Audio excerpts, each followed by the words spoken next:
Anti nagwe nawe yagandi bamuwala n'olwokuba mulungi. Oyo gwala n'olwokuba mulungi yakitegeera batani yamugamba nti mulungi. Akina it's her mindset yamugamba nti mulungi. Kikyategeeza nti mulungi. Beauty. Abaana abalungi gye bali. Abaana abalungi gye. Ane yali yeera nga mulungi. Kikyategeeza. Ye nga bw'alaba bw'ati. Alaba nga oyo omuwala agamba nti ye alaba mulungi. Ayina okubanga obulungi bwonna bujjira na mu kwekuuma. Ne bawala nga bakwiwako amata n'oganywa naye nga John akumanyi ne Peter akumanyi ne toba toli mulungi obulungi buba bwavaawo dda. Era kyova olaba basinga they are in 40s, they are in their 45s. They don't have men that they call husbands. They are not in anybody's marriage. Anti baagala basumbukanya. Be bawala aba abalungi bo balowooza nti ekyo kyekirina okubabeezaawo. Baali balowooza no kati bakimanyi munno balina osumbukana naye nga naye basumbukana tebalinawo. Takyalina wakuddukira. Tebakyalina. Ani gwagenda okutawaanya. Eri moment gye yabeererako at that top. Ngali hot. Eyo. Ne bameka. Bali balina omuterako akaweta. Awo ne bameka. Kuba yena yeegala bangiza. Abasajja tebasinga otwagalako. It is that body part. Era omusajja ewaka bw'omumma sex oba olina olutalo olwolesera otamanyi na muwendo. Omusajja ng'agenda anoonya gye batamukaluubiriza. Anti gwe okaluubye eggodo. Era ayinza n'okubuuza bw'aba asobola n'okugenda ewasenga awo n'amugamba ninga ataawasa bansalira n'ennaku ddi lwe banampa. Naye omusajja gwe bawa sex wamwagalidde. Sometimes they don't even care about the clothes, the food. Bagenda ne bali ebweru. They cannot complain. Mumme sex olabe. So part ya bwagunula amaaso. Ne bw'afuna omuntu omutuufu buli mukazi ayagala kubeerako omukyala gundi. Teriyo mukazi atayagala kubeerako omukyala gundi. Okujjaho nga musista. Bayagala kuba mukyala gundi oba maama gundi. Buli mukazi ayagala okubeerako mukyala gundi. It is from mukyala batte that I will become Mama Nasanga.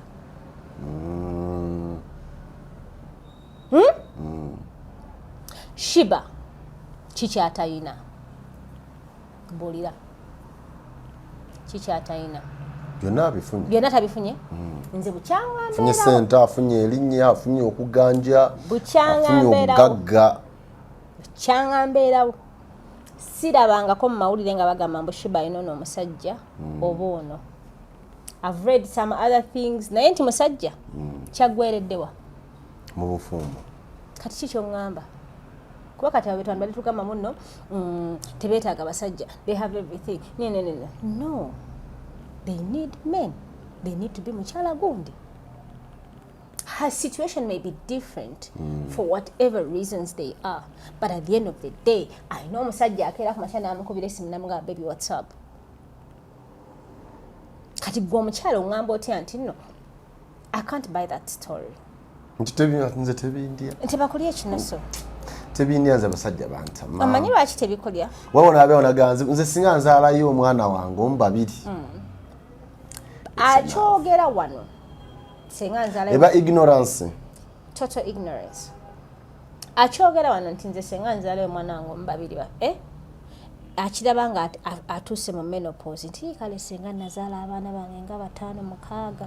Kale banyabo ne bassebo tubaaniriza mbalamusiza nnyo mwebale nnyo mwebalire ddala mbebaza gye mutuusaako engalo yonna gye musinziira okutulaba abali mu nnyaffe Uganda n'abali emitala w'amayanja tubalamusaako yonna mawanga gonna Germany abali America abali wano mu kyondo eky'Abawarabu mu jjembe lya Africa awo waggulu awo mwebale nnyo mwebalire ddala n'ensi yonna okutwalira awamu wonna w'osinziira. Lunaku nga luno tukeera kitende we tubeera okwogera ebigambo wano ku Kitende Shopping Center ewa Angies ku Angies Botanical Store. Tujja okwogera ebigambo ebiri ku bulamu obwaffe obwa bulijjo, ensi engeri gye tugiyitamu, ekitonde ekikyala n'ekisajja tubyogerako. N'olaba gwe woogwa, n'olaba bye tuba tukonyeeko weeteekateeka otya okusobola okuba nga ofitinga mu society, okusobola okuba nga okyusa mu nneeyisa, osobola otya okuba nga okoma onto the right track, n'okusigala ng'otambulira mu leeni yo n'ebigambo ebirala bingi. Angela waali?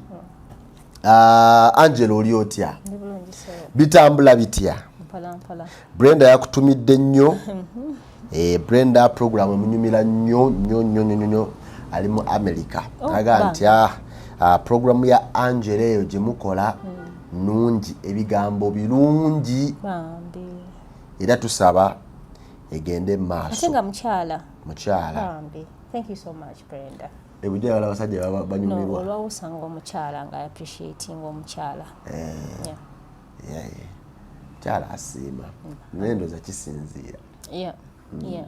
Levels, eh? Yeah. Chikolo nyecho. Levels zao kana mkale. Olwalero tulina abakyala. Abakyala oluusi waliwo ebiseera byetutuuka hormones ne ziba nga tezibalansinze. Hormones obutabalansinga mu kitonde ekikyala zituleetera ebintu bingi. Osanga omukyala nga teyeeyerusa naye ng'ayeruse. Nosanga omulala nga sigama nti tanaaba teyesiga ebizigo naye nga muddugavu addugaaliridde. Wabaawo akantu ako ng'olinga ayitibwako omukka gw'effumbiro. Nosanga omukyala nga agezze nnyo n'ayita w'alina okukoma. Nosanga omulala ng'ate akoze nnyo n'atali kugamba nti anti omanyi bw'okozesa family planning zikugejjesa, omanyi zikukozesa, omanyi kinandi all that. Naye kati waliwo package eno yonna nga bw'eri eno eri about hormone imbalances.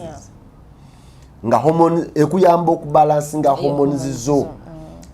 Noba nga osigala awo wooli bw'oba ng'obadde mu awo bwotyo n'obeera bwotyo n'olema kubanga ogejja nnyo olwa hormones okukyuka, oba n'olema kubanga okogga nnyo, n'olema kubanga oyeruukirira. Waliwo okweruukirira okuno kabaka yellowish najjaawo ayengeredde awo alinga ow'enkaka okupeeruuka. N'osanga omulala nga addugaaliridde alinga ayiseeko ekire.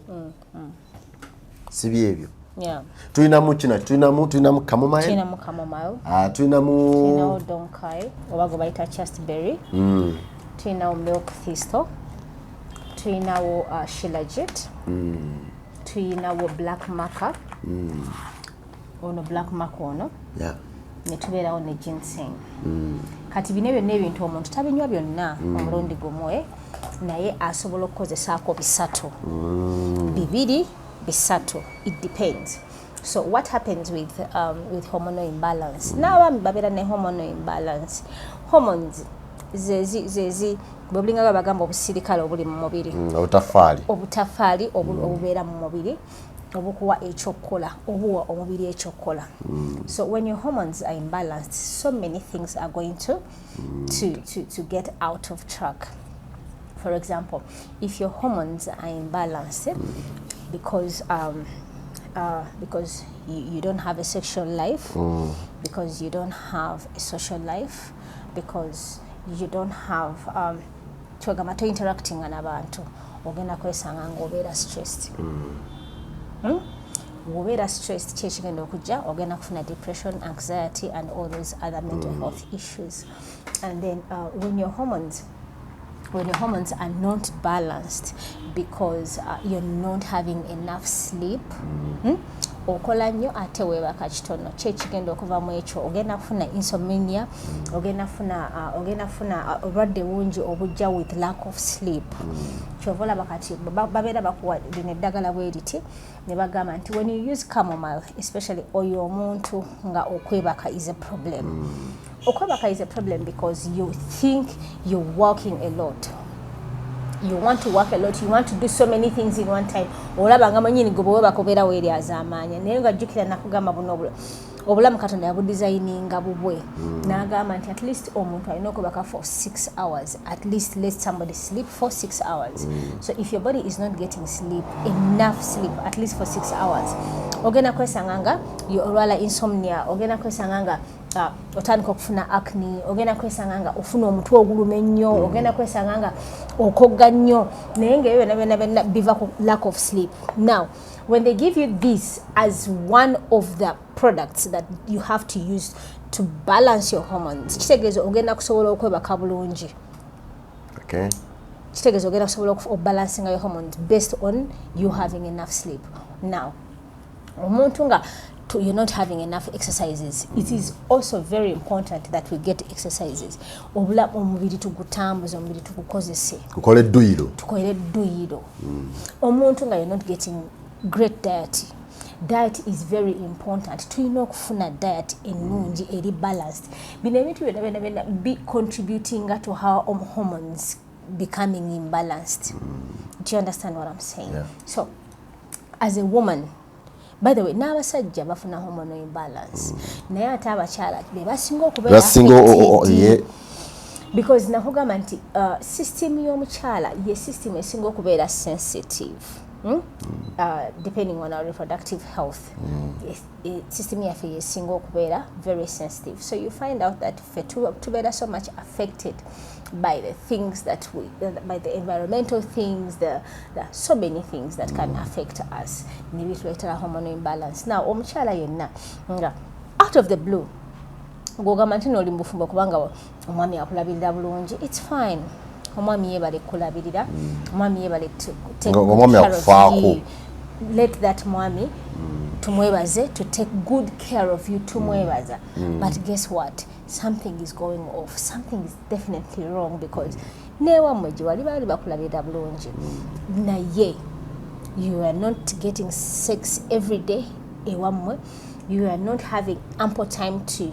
Just giving you an example. Osobola kubanga wali wammwe nga you're getting enough sleep, you're getting good diet, you're getting so much time to relax. Naye kati oli mu bufumbo tofuna budde bwebaka bulungi, you're getting too much sex and so many other things. So definitely when your lifestyle changes, so many things are gonna change. When so many things change in a drastic way or in an abnormal way depending on your lifestyle, they result into hormonal imbalance. Abakyala abasinga ne bagamba nti they don't have urge for sex. Mwize buli kaseera mbeera saagala, they are looking for the urge for sex. They're having that abrupt abnormal weight gain or weight loss, acne, enviiri zikutuka, they're having heat mu mibiri gyabwe. All those are acts of or symptoms of hormonal imbalance. So when you get 2 to 3 of these products, depending, when you come, you explain to me, this is what I'm feeling. I'll be able to understand. Now, depending on you, lack of sleep, you're going to take a chamomile. Depending on you, lack of diet, tori abulungi, you don't have enough appetite. You're going to take shilajit or ashwagandha, big appetite. So I'll give you a very good package depending on what you tell me. Okay. Yeah. Okusinzira ku signs zo. Tinze ndi kino nze seba kabulungi, nze ngejjagejja ate siri lubuto, ate siri family planning. Nze mpulira akasex saagala oba njagala nnyo. Okitegeera ebyo byonna kina kubeera ku level, kina kubeera nga kiri balanced. Hormones beziba too much oba too little. Kyekireeta ekyo. Hormones zina kubeera nga ziri balanced. Naye kati ffe stresses ze tuyitamu ne additives ze tuteeka mu mibiri gyaffe ze zituleetera hormonal imbalance. Okay, butandise banyabo ne basebo tuli wano ekitende wano ku kitende shopping center. Of course tulina Angies asangwa wano ku duka A18 A18 womusanga ku level esooka ku level esooka kubanga eri background floor then first level. Yeah. Wa first floor. Womusanga ne tusobola okubanga omunnyonnyola biki n'ebintu ebirala bingi nnyo. Of course tuze tubyogerako n'ebirala tujjagenda tubyogerako mpola ku health supplements zonna zosobola okulowoozaako obulamu busobola okutambula. Angies. Yes, please. Nabaddawo over the weekend, of course ne week okutambula wano nga nina ebintu byendowoozaako. Nina of course a lot of videos eziri ku TikTok. Mind these days abakyala balaga obulumi bungi nnyo n'abasajja balaga obulumi bungi nnyo. So buli omu alina buli omu ayita bulumi, buli omu wali walabira omusana n'ekiro.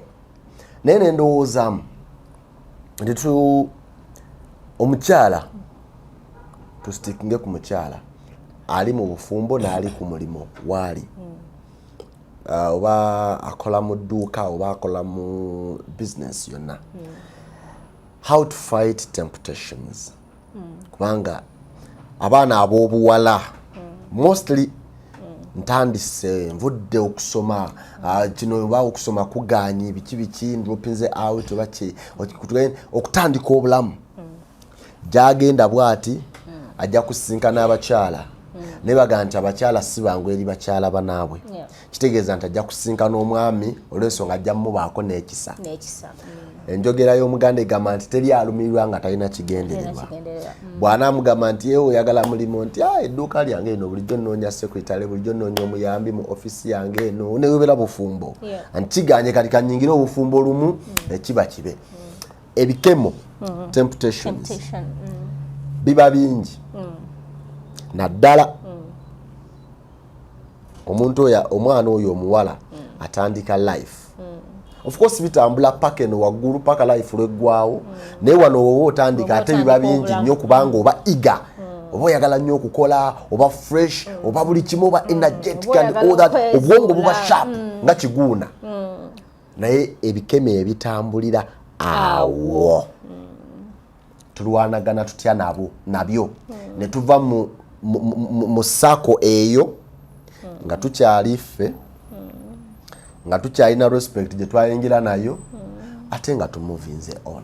Do you mean omwana omuwala tugeze nga amaze university? Amaze university atandika bulamu. Atandika adulthood life. Yes. Oba omwana omuwala so kwa ntamaliriza naye nga ona wako atandika obulamu awe wasinga okubeera omutawaana. Olw'ensonga nti oba oyagala nnyo ggwe obwagazi bubeera bungi obw'okukola ntandika naye bano bembadde nabo balabe nga otandise omuvinga baleme kusekerera kati awo amaanyi gabeera mangi nnyo g'oteekamu na buli kimu ne babira bannabitone ng'atandika kuyimba amaanyi gaba mangi nnyo enseere mu banja agira bugizi ng'atuuse konsati y'emyaka 5 nga bagamba atayiseewo taliiwo okitegeera so kubanga abalwana okulaba ng'ayitawo abalwana okulaba nga stage eyo step eyo agivaako naye tugivuddeko tutya. Okay. Number 1 olaba omwana oyo aba yeebanja nnyo more than the world needs from her. Yebanja nnyo okusinga ensi kyemwagalako. Yaba alabanga nina okukikola kino. Ekisooka kya byonna ensi terina kye yakutuma, ensi terina ky'ogibanja. Igwe okwebanja ennyo n'olabanga for example olaba Angela kiri akikoze olaba Spice Diana kiri akikoze tomanyi Spice Diana gyayise okutuuka wowoole. There are so many girls out there bogenda okutunuulira wano emisana nga you're looking up to them. Abawala mwasoma nabo, I'm even having chills. Abawala mwasoma nabo mumaze nabo senior 6 niba nengera omwala avuga emmotoka tomanyi kiki kyayitamu okutuuka kubanga avuga emmotoka eyo nti atudde wali nakubuulira kikyayitamu ojja gamba waayi kanjira ntula wano ewange wende. So omwana omuwala eyakava ng'atandika adulthood life olina okukimanya nti ensi terina kyekubanja. Otandise. This is a journey. Nti bw'oba ogenda Masaka bw'oba tolina mmotoka osooka kulinnya taxi ekujja wammwe n'ekutwala mu paaka n'olinda taxi n'ejjula taxi n'efuluma paaka. All that is a process. Neeyita mu jjaamu lwonna paka Nateete oba paka Busega oba Nsanja paka Masaka. All that is a process. Naye nga jjukira tuli abantu banjawulo. While gwozuukuka n'osooka n'olinnya taxi waliwo omulala asooka n'azuukuka n'atambula paka mu kibuga ne mutuuka mu kibuga n'alamuza kuba talina ssente za mmotoka ziwera sinakindi alina okusooka okulinnyako ebiwagu paka naye nga mwenna mugenda Masaka mwenna muyita mu situation za njawulo oba nalinda bino ebinene eby'emigugu. Do you understand? So igwe oyagala genda Masaka obwongo obukugamba olina otuuka e Masaka oyagala otuuke Masaka kubanga omanyi Angela abeera Masaka senga omanyi Angela kyeyayitamu okutuuka e Masaka gwe omulabidde oyinza obutakisobola. So to set your pace omanye nti ensi teyina kyekubanja. I'm starting my journey in my unique way. My way has got to be unique because I'm unique in my personality. Bwe mbanga ntandise oba ngenda kukola kangende nsaba omulimu. Abasajja be basinze okuleetera abaana abawala naddala abaana abawala abato abatandika ensobi. Batya. Because they promise us, or they promise them. Nange they used to promise me. They promise us heaven on earth. Nange ekituufu kiri nti abasajja abo tebatwagala. Oba tebatwagala the way they say. Nga ogenza okusaba omulimu. Nakitanding and do something else. Before you even ekyo nga tetunabagenda kusaba mulimu. Obeera oli wano nga gwe onoonya bulamu. Mukunoonya obulamu obeera otambula bibi omusajja nakwana nga sina byakusaba mulimu bwakwana oli mukunoonya mitwalo 2 olabe nti obeerawo ezennaku 2-3 naye omusajja bakuwa emitwalo 5 naye ng'obadde onoonya emitwalo 2 mu buntu batono nnyo abajja ozzigaana kubanga obadde onoonya na mitwalo 2 bakubisizaamu omusajja akwadde emitwalo 5 kijja kubeera kizibu nnyo gwe okufightinga that temptation y'emitwalo 5. Now the moment you accept this 50,000 when you're thinking nti akutaasizza mu bulamu but meanwhile it's a trap. Abawala abagezi abayina obwongo azikujjako n'abanga tasobola kugowinga further. Naye abawala abaakuzibwa oba abawala abalina ensa abamanyi kati omubanja. So because of that 50,000 agenda kubanga ali indebted to you. Meanwhile gwe ng'omusajja gina emitwalo 5 gye wamuwadde wazijje ku bukadde, it means nothing to you. Kyokka ye gwoziwadde, it means everything to her. Now it is money is a very very big element mu temptations z'abaana abawala naddala abatandika. Now bw'obanga osobola sigami zigaane, bw'obanga osobola mubuuze lwaki azikuwa. Basajja bakimanyi teri mukazi asobola kugaana zikwata.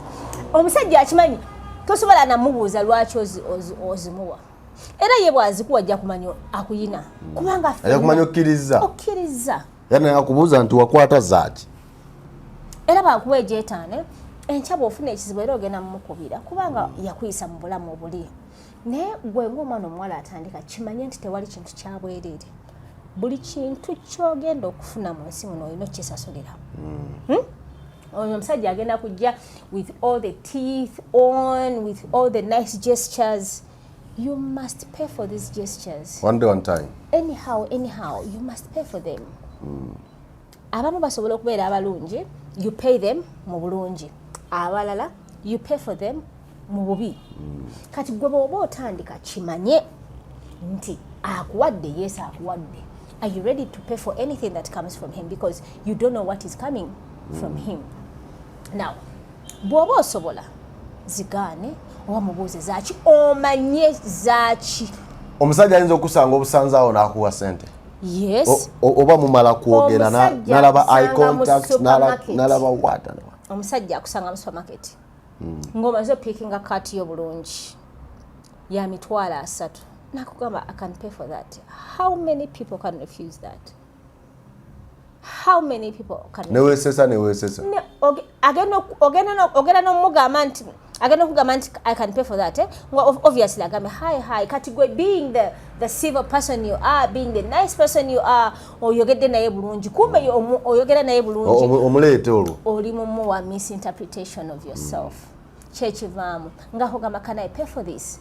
Definitely ogenda gamba, yes please, thank you, because you want to have that feeling of being taken care of. Olwotandisa akuyina era bamala bisasulira, I promise you ekiddako mpe namba yo. Bwaba yetagikusabye, in most cases gogenda mugamba, oh fine, thank you, can I have your number, can you take my number? I promise you kigwera mu, can I take your number, or let me give you my number. Tosobola koma ku thank you. How? Mbulira bantu bameka. Thank you, shadow inokoma kwa ado inamugamba, no, I'm sorted. The moment you accepted, it has to end in exchange of communication. Then you start from there. Chechiddakaawo. Hi. What's this place? Ogenda n'ogamba bannange guy senga bonna jukira guy senga buleza ku supermarket yabeerawo. Kati jukira gwe omuwala gwe basanze n'ebintu bya mitwalo 3 oluusi obadde mukadde oyo yakuwadde ebintu mukadde oyo yakuwadde sente ezo naye mulimu abawala abalina level nga wadde mukadde bamuwadde emitwalo 3 agenda agula ebintu agenda kubeera moli kasasiro agende mu bisoto kubanga alina okusavinga. She has her own class. Agenda supermarket ye in her own level nagenda na shopping. Kati gwe omusanze bambi yejjeeko buli kimu shopping. Laba ate omuwa chance ey'okuba nti asobola n'okusavinga gwe n'oba ng'omugulidde biro ebintu byabwerere batono nnyo abajja okigaana ekyo. Abo abawala boyogerako be bana bagenda mu cafe javas and all that. N'amanya nti nno ninamu 10. Nasooka ajjako 3 eza transport naziteeka wano. Abawala kati that's another set. Eno set y'abantu gye nkugamba be bana abawala b'abantu ng'alina maama we ne taata we nga maama gyamuwaayo 3 amugambe genda ogule naye bano abalina 10 nasooka ajjako 3 bano abo babeera beeteze bweteze. Oli omuwala gwe bagambe ajjako 3 oba maama we amuwadde era waba agenda cafe javas era agamba maama we n'amwaniriza transport. Okay. Now era bw'aba atuuse mu supermarket n'asanga omuntu amuwa that gesture. Batono nnyo abasobola fighting that temptation. So temptation ebiseera ebisinga ejjira mu ssente, ejjira mu you finding where you belong. Kati omusajja ono akusanza olwatandise okukukwana. Tomumanyi oba mufumbo, tomanyi oba alina abaana, gwejjukira oli muwala muto. Abasajja bano balimba. Abasajja kye kitonde ekikyasinze okulimba wansi w'enjuba wano. Balinga abakazi. Omanyi lwaki okyogera bw'otyo? Kuba kati gw'oli musajja. N'abasajja be bagamba nti omukazi teri kitonde kisinga mukazi kulimba. Abasajja basoma. Lwakwati kati Katonda ffe yatuwa obwobo kati abakazi b'ennaku zino. You can look at the guy like this. Okwo kubanga era ebintu byetwogeramu bya biro bino. Naye kati abasajja bo bakitegeera bayiga ekitonde ekikazi kyeki. Batusoma ne batuvuunika n'otuvuunika nga upside down ne batumanya. So before a man comes to you, before a man says let me pay for this, abamaze okusoma. Mu supermarket mu mbeeramu abakazi ng'aba 4 nga mulimu n'abalina eby'emitwalo 5 naye nga tasobola kumugaba kuba alaba oli talina kyagenda kumuggyako naye gwe alabe nti yo innocent na offering ali willing okuteeka mu 3 kuba amaze okusoma obwongo bwo nti oli vulnerable. Kati omuwala yenna anoonya how to fight that temptation. You need to understand that nothing is for free. You must pay for everything. Ekyo kimu. Ekyokubiri, omuntu yenna tugeze ogenze kukola oyagala kusaba mulimu gye kiggweera boosi omutuufu, boosi omulungi, boosi akwagaliza tasobola kukusaba. Boosi eyeenoonyeza ebyo bye yakusaba. Boosi akwagaliza amanyi obulabe obukirimu singa atandika okukusaba nti ne bw'oba gw'oyagala oyitirewo kubanga era waliwo abagenda okusaba emirimu ng'akimanyi tafitingawo nenagala nja kukozesa kyennina. Ne bw'oba ng'oyagala gwe out of generosity munnange Katonda yakuwa ekisa kyo ogabira buli omu ng'oyagala asobola kuba amanyi obubi obukirimu. Boosi ayagala omulimu gwe naawe ng'akwagaliza tasobola kgenda yeeyo.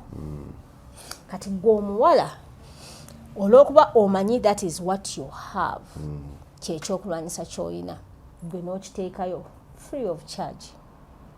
Era n'amala okifuna free of charge. When you're thinking that otaddeyo kubanga oli mu securing mulimu, olwo otaddeyo free of charge. Securing a future. Maama nnyabo kati n'oba omuwadde future yo ku bwereere. Era kikiri kyenna oba I don't know if I've told you that, but guess what? Abakyala senga bamanyi how powerful they are because of that body part. Nti boso n'omulaba, let's say akwagadde, ayagadde omuwe, because of that asobola okukwongeza buli lunaku n'okutakkira ku bifo buli lunaku nga tomuwadde. Ng'obudde abulinawo. Asobola oba ng'oli wekka ng'okikozesezza bulungi. Asobola naye gwe the moment lw'omuwanga oba omwewadde wenna nga tolina naaka kwoleseeyo, oba omusooseeyo, oba omuwadde buli kimu, kuba kati ekyo kyekiba enkomeredde. agenda okulanga abantu be ba shortlistinze bali mukaaga.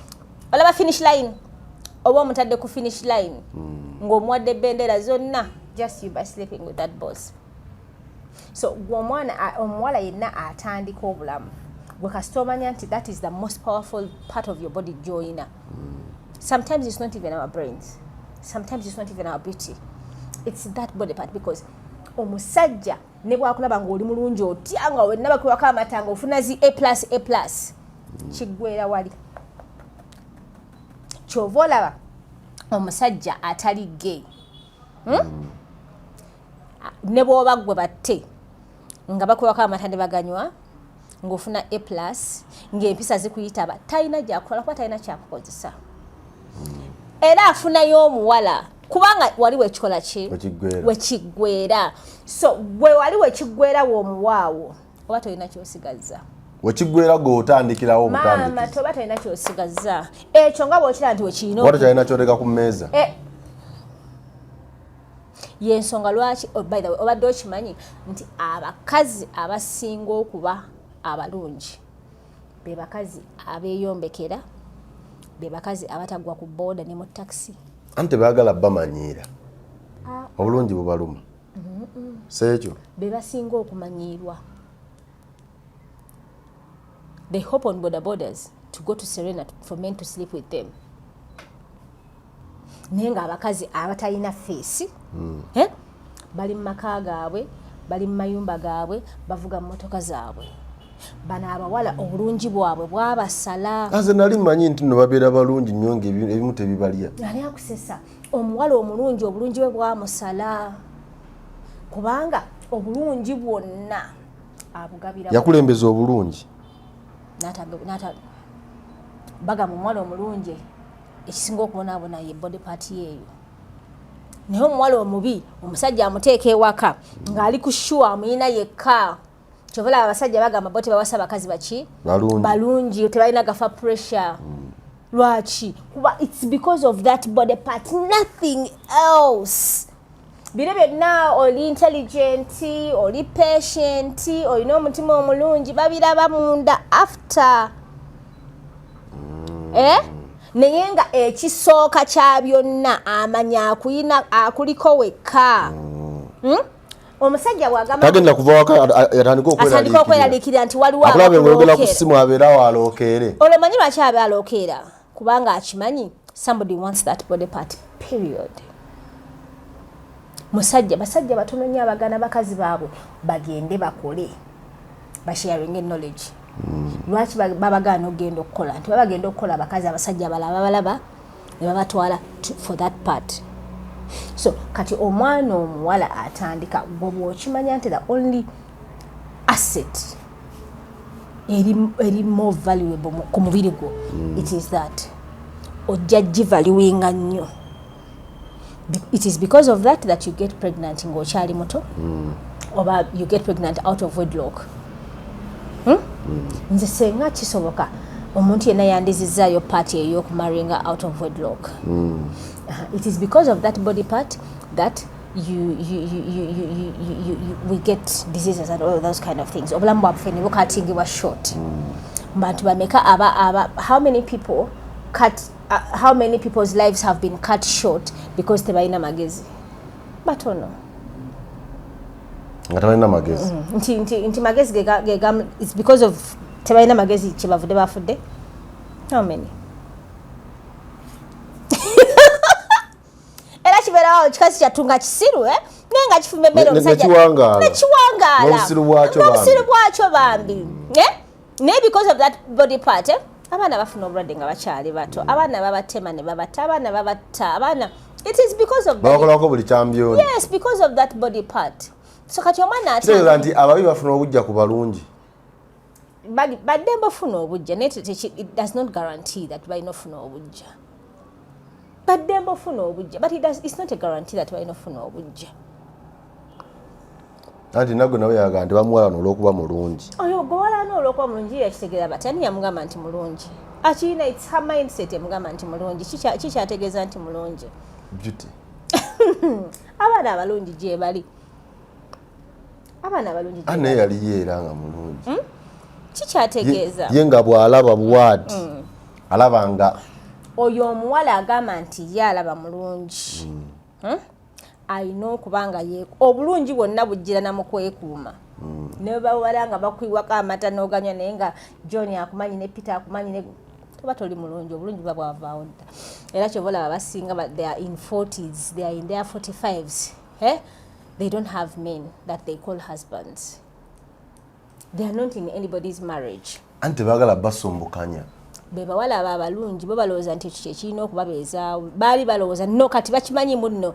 Balina osumbukana naye nga nawe basumbukana ate balinawo. Tebakyalina wakuddukira. Tebakyalina.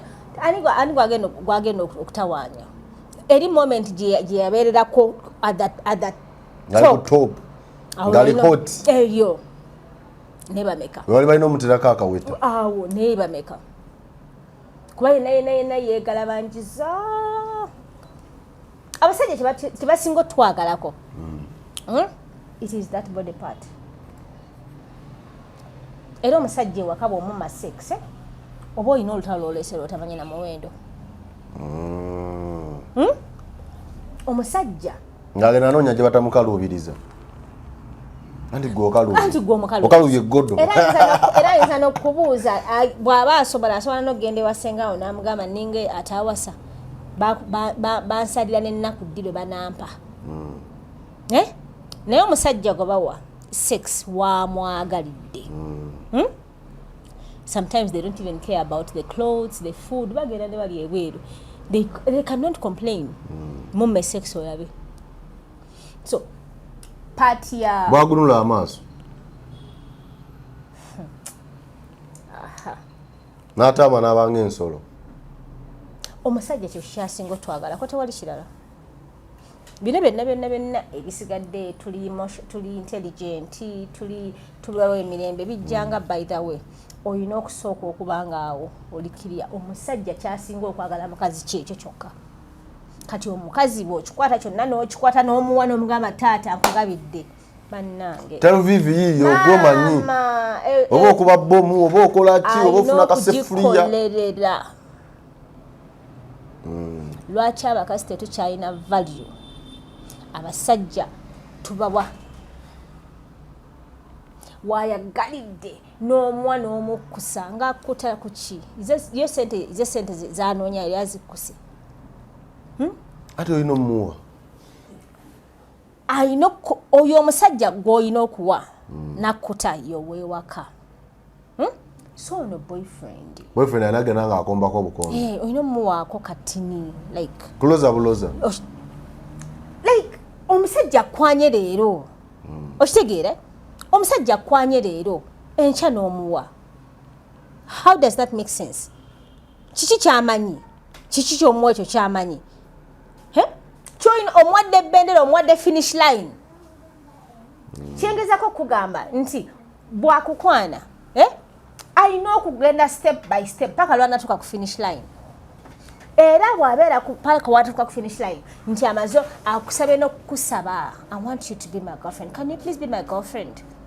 Abawala abasinga they just give men ddala ng'omusajja ayagala kubeera girlfriend wo obanga just anti kyekyo kyenkugambye akwanye leero akuwadde emitwalo 10 leero oluusi emitwalo 10 means nothing to him naye gwe omuwadde kubanga olaba emitwalo 10 means everything to you. Akuwadde week number olwadde onoonya ebiri okitegedde kati after 1 week gwe n'omuwa in the actual sense it is not what he wanted.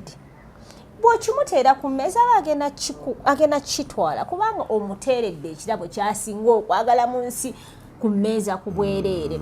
So talwanye takoze ki teyenyodde tataddemu nambeera yonna nti nno MTN nkuba kweyateero. So what happens is after that you're going to say abasajja babi. Abasajja oluusi si babi.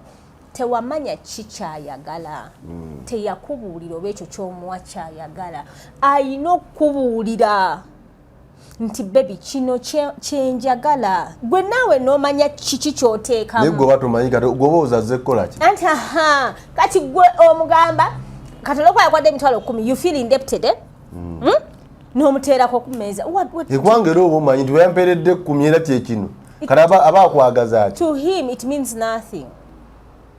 Kinagamba abawala bali abayaaye abawala abayaaye yakimanyi olina okuba nga olina kyoyagala so you must put all the cards on your table for them to understand. Abawala abatali bayaaye they are being used and they are blaming men for using them, but well in the actual sense they are putting all their cards on the table for the men. Omusajja bw'omuteera all the cards on the table omuwadde first of all they are masterminds. Omuwadde muzannyo ngeri gyagenda kuzannyamu kati ate gwe omutereddewo byonna omutereddewo ku cards ezo n'ozimulaze agenda kukuba with your cards. So gwe ng'omukazi olina okuba nga olina cards zo naawe.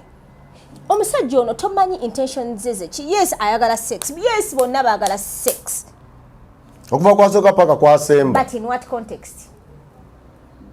Ayagala bufumbo, ayagala bya justi, ayagala commitment, ayagala. You need to know. Kati abawala banaba. Anyway, I think I'm speaking out of experience because I also didn't know these things before. Otherwise, there are so many mistakes I have done in my life. I wouldn't do them now. So that's what I think I'm speaking out of experience. Mistakes zonzo okubeerawo newejjusa n'ogamba singa namanya nali nfaaki nga tokyasobola kuddamu kola mistake ng'eriwa kati ni mukwano gwoza batuwulira kati onyumizaani ujjeko buno. Sorry. So mistake esooka kuzaala nga ndi muto. Eyo mistake? Yeah, it was. Kugwe? Kunze. Nze kye nali nsinga ate okwagala kugwe yali ensobi. Nawa omuntu eky'obugagga kye yali tamanyi nti kya bugagga. Oba kyayita gwana? Era anti yali takimanyi kyovala yetakigwanira. Nze giving birth at 17 years. Naye teekako label eya mama Ethan at 17 years. Tata Ethan nga tebimukwatako. Everywhere I have passed mbadde mama Ethan. Nga kindabika nga n'ekiba tekindabika kyekyo kyendi. Ku mutima kwekiri. Kwekiri I was labeled mama Ethan. And I am mama Ethan even now. Okitegeera. Naye nga tata Ethan oyo Ethan kyabugagga nnyo nti naguno gwaka tannategeera kirabo ekyo. Oba otegeera kyenkugamba. Ye amanyi nazaala omwana ng'ekirabo kyange gyekiri. Ayitayo agamba wali omukazi gwe nnamu omwana ye kyekyo kyagamba. Naye oyo omwana oyo era senga neekuuma nandimuwadde tugeze taata Favor nga taata Favor ajja mu treasuringa kubanga amukoleredde. Senga taata Ethan oyo yali agwana ekirabo ekyo. There are so many things Ethan byayiseemu byatandiiseemu. Singa taata we yali agwana ekirabo ekyo. Nkwadde example entuufu. If abawala oba abakazi ozaala omwana kubanga oyagala gaayi kubanga otuuse owulira otuuse ono gaayi gwowa omwana. biri ebintu bibiri. Waliwo abakyala abazaala nga atuuse aga emyaka gyennimu nina okuba nga nina omwana. Ekyo kirala. Nobawo n'abakyala afuna gaayi n'agamba ono gaayi nina omuzaalira omwana. Ekyo kikyamu. Gaayi olina omuzaalira omwana nga yakusabye. Baby, ndiraba ntya ng'onzaaliddeyo omwana. Tuzaaleyo omwana. Oyo gaayi yakusabye. Empisa gyayisaamu omwana.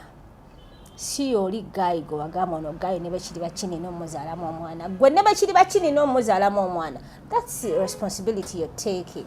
You're deciding for the other guy. Bw'oba oyagala omwana bw'azaalibwa ono gaayi abeere present dad. But he never asked you for this responsibility that you're imposing on him. Kyova olaba abakazi abasinga tuzadde abaana tuwoza abaana tubezaddemu tubyalabirira ffekka. But it is because oli gaayi wamuwa ekirabo kyatagwanira kyatamanyi muwendo gwakyo kyatakusaba kyekyo kyenkugamba ku taata wa Ethan. Teyamukusaba gwe weetumiikiriza. Kyova olaba tekimukakatikako kumulabirira. Era abaana balina kati balabirira osanga yabasaba kyova olaba kati bo bamukakatikako katala. Igwe bwali bulagajjavuubwo tuddire ekyomuwendo kyetwandiwadde abantu abakigwanira ne tukiwa abantu abatakigwanira. Does that make sense to you? Yeah. Nammwe abasajja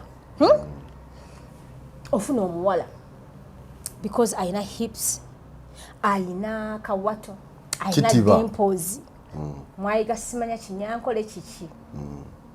Nga kirimu olushesheshe kigonda. Kati okugonda kugenda kukola ki mu bufumbo? Mbuuza bubuuza. I'm asking for the citizens. Okugonda. Waliwo abaagala ebigonderera. Okugonda kugenda kukola ki mu bufumbo? Era oli aba n'ensonga ye. Ezo ensonga ezo ziri minor nnyo when it comes to marriage. Right? Omusajja asanga omukazi ng'atiba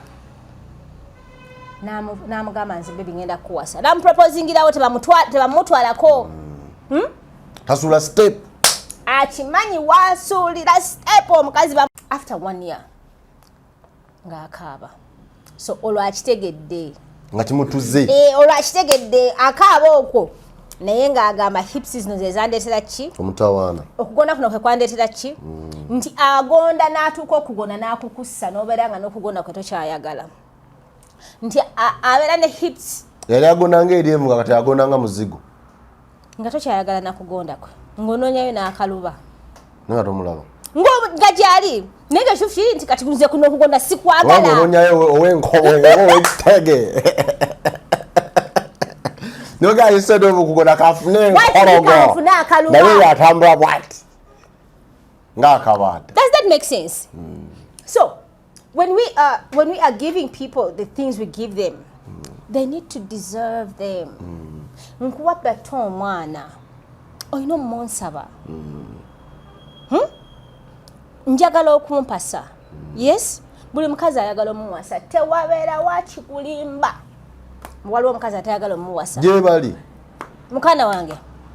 Abakazi batamwa butamwa ne bakikoowa ne kibatuuka. Bw'afuna omuntu omutuufu. Ng'afumbirwa. Kyova olaba. Nga bamuwasa. Kyova olaba. Rihanna yandibadde tafumbirwa. Kiki kyatayina? Kiki kyatafunye? Beyonce yandibadde tali mu bufumbo. Kiki kyatayina? Kiki kyatafunye? With all the glitz and glamour, she is married. No, ne bawe ne bwe yayenda. Era she is. twandibadde tugamba because every man on this earth ayagala okubeerako ne Beyonce. Ne Beyonce akimanyi nti nno she's a crown. Buli mukazi walaba Zara agamba mbu she's a gem. Buli musajja ayagala okubeerako ne Zara. Kituufu buli musajja ayagala okubeerako ne Zara. Naye mulimu abatakola ki? Abatayagala. Naye buli musajja ayagala okubeerako ne Beyonce. Ne ka Shakira. Okitegeera? Naye olaba akyali mu bufumbo. Kati mukazi kyasobola okungamba mbu ye obufumbo tabwagala kubanga baabumutamya. Tabwagala kubanga alina experiences embi. Abaana tebabwagala naye tebabugendangamu. Tabwagala kubanga awulidde. Babulabira ku TikTok, babulabira ku kuwa. Mama amugambe bamukwano gwe. Alabye taata bye yakola maama we. Alabye abasajja bakoze muganda we. Alabye experiences. They've read, they've watched TV, they've watched Twina TikTok. All the reasons why they should not get married. Nebo afuna omuntu omutuufu. Buli mukazi ayagala kubeera kwa mukyala gundi. Teriyo mukazi atayagala kubeera kwa mukyala gundi. Okujjaho nga musista. Bagala kwa mukyala gundi oba maama gundi. Buli mukazi ayagala okubeera kwa mukyala gundi. It is from mukyala batte that I will become Mama Nasanga.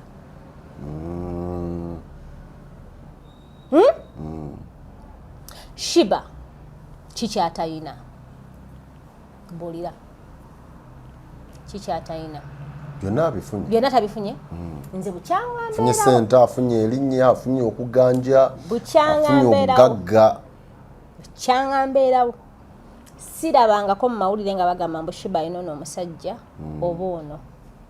I've read some other things naye nti musajja kyaggwereddewa mu bufumbo. Kati ki kyongamba? Kuba kati abetwana bali tugamba muno tebeetaaga basajja, they have everything. No, they need men. They need to be mukyala gundi. Her situation may be different for whatever reasons they are, but at the end of the day, I know musajja akeera ku makya n'amukubira esimu n'amugamba baby what's up. Kati gwe omukyala ongamba otya nti nno I can't buy that story. Nze tebindya. Tebakulya ekinoso. Tebindya nze abasajja bantama. Amanyi lwaki tebikulya? Wabona abeewona ganze nze singa nzaalayo omwana wange omu babiri. Akyogera wano. Singa nzaalayo. Eba ignorance. Total ignorance. Akyogera wano nti nze singa nzaalayo omwana wange omu babiri akiraba nga atuuse mu menopause nti kale singa nazaala abaana bange nga 5-6 ng'atuuse mu menopause takyasobola kuddamu kukola ki? Kuzaala. Ky'oba olaba abazungu bo bakifuula scientific oba bakiteeka mu science ne bagamba ne baterawo ba surrogates ne baterawo IVFs and all those things. Kubanga oyinza okuba nga tosobola kuzaala naye somebody else will carry your egg n'akuzaalira omwana will have half of your DNA. Naye tekiri ng'oli omwana owuwo omukazi yenna basaze ku kyenda kyo omukazi yenna kiggwera mu bufumbo, omukazi yenna kiggwera maama gundi mukyala gundi wabula kiggwera mukyala gundi mukyala batte. Teri mukazi atayagala kya mukyala batte taliiyo. Mukyala Sewanyana mukyala Haji taliiyo atayagala mukyala gundi. Tebakikulimba mbu tewali mukazi atayagala mbaga. Kada wabeereyo nga boogera kiki? It is, first of all, it's ignorance. Number 2, they are scared because of what they see other people that have taken that path are going through or have gone through. They are not willing to take the risks. They would rather be in their comfort zones. Beekubeka ekikomera. Naye nkugambye bw'oleetayo omuntu n'omumoldinga. Batukkiriza sente bali bulungi. Leetayo omuntu omumoldinge. Nga bono gaba robot. Robot ng'ekola omukazi oyo kyayagala. Ajja kufumbirwa eyo robot.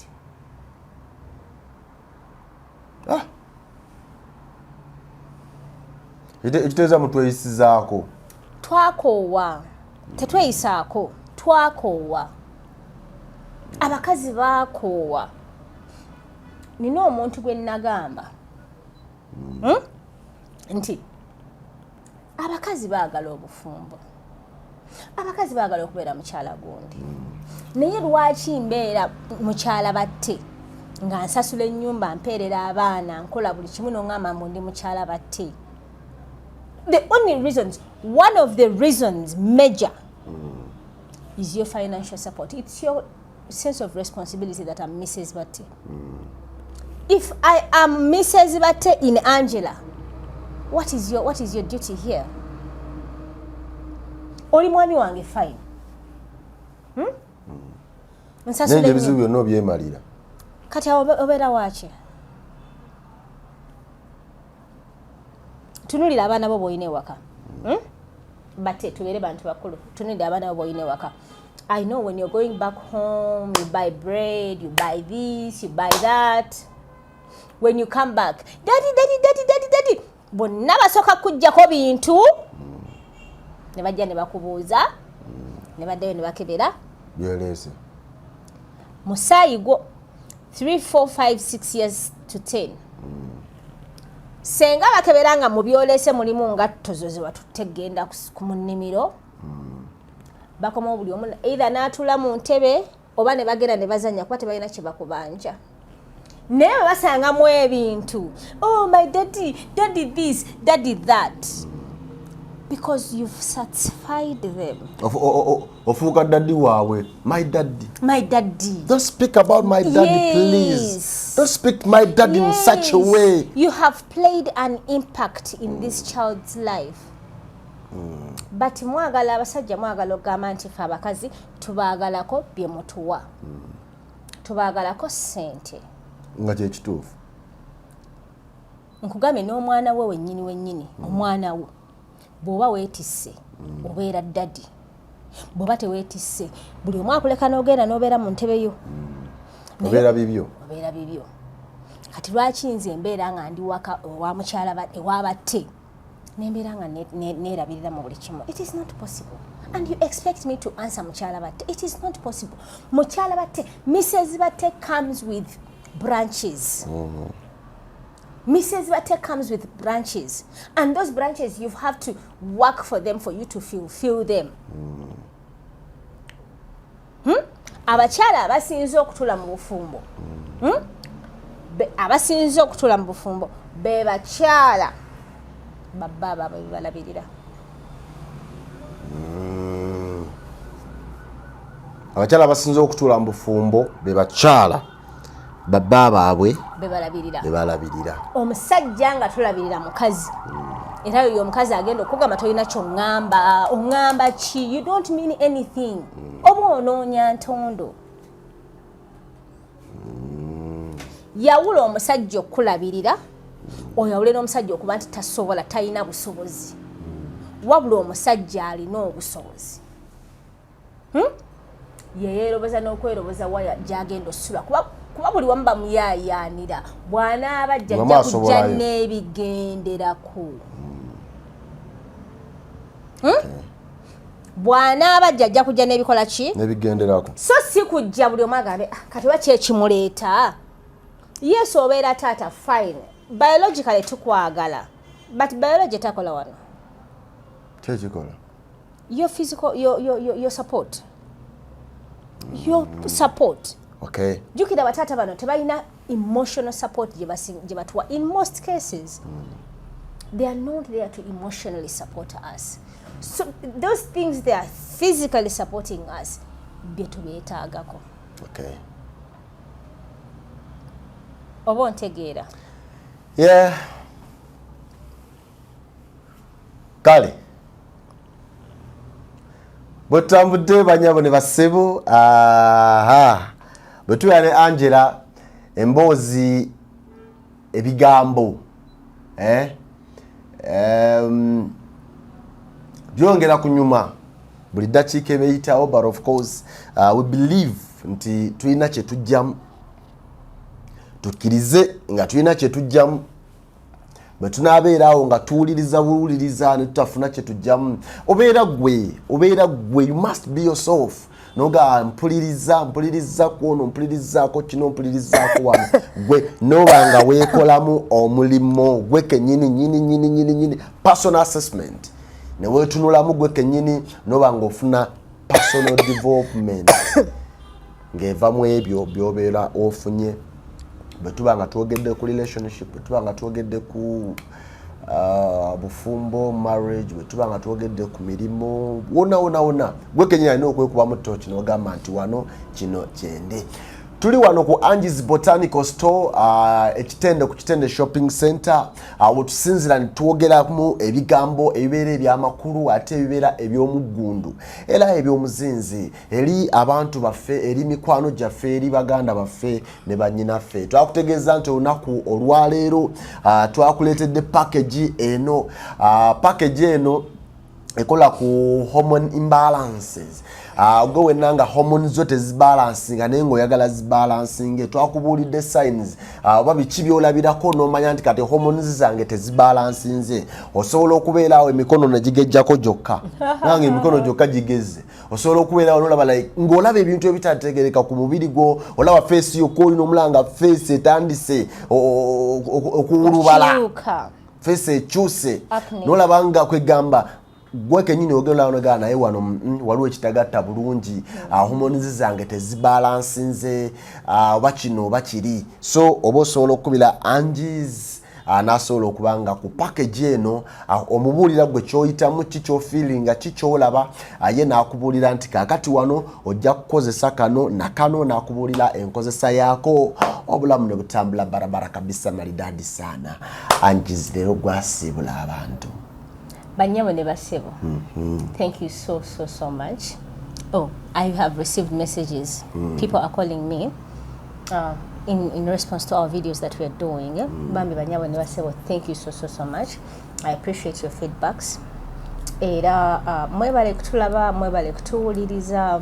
In case of anything, please leave it in the comment section. In case of anything, just leave it in the comment section, and then we shall electrify anything that we see that is not right. When people give you their feedback, it's a set of improvement. They give you a chance to improve yourself, to improve on yourself. So, abami n'abakyala, in case of anything good or bad, please leave it in the comment section, and then we promise you that we shall work on them. Kale, akuume. Akuume.